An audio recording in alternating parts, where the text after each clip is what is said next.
আমার নিজেকে সব থেকে বেশি তখন অসহায় মনে হয় যখন তোমার সাথে কথা বলতে খুব ইচ্ছে করে, তখন তোমার সাথে কথা বলতে পারি না। তখন নিজেকে পৃথিবীর সব থেকে অসহায় মানুষ মনে হয়। দেখো, একটা সময় তুমি আর আমি রাতের পর রাত, ঘন্টার পর ঘন্টা কতটা সময় কথা বলে কাটিয়ে দিয়েছি, কিন্তু আজকে কতটা দিন হয়ে গেল, কতটা বছর মাস পার হয়ে গেল, তোমার সাথে কথা হয় না। একটা সময় তোমার সাথে কথা না বললে আমার ঘুমই হতো না, তোমার সাথে কথা না বলে ঘুমাতে পারতাম না। আর আজকে বহুদিন হলো তোমার সাথে কথা বলা হয় না, আর রাতে ঘুমানো হয় না, কারণ তুমি আমার স্মৃতিতে রয়ে গেছো।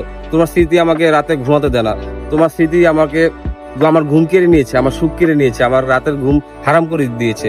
তোমার সাথে কথা বলার যে তীব্র আকাঙ্ক্ষা, সেটা আমার কখনো মিটবে না, সারা জীবন রয়ে যাবে। তোমার সাথে কথা বলার যে আকাঙ্ক্ষাটা না, সেটা আমি অন্য কিছু দিয়ে পূরণ করতে পারবো না, কারণ তোমার কথা অন্য কেউ বলতে পারবো না। তোমার সেই মিষ্টি সুর অন্য কারোর মুখ থেকে আমি কখনো শুনিনি।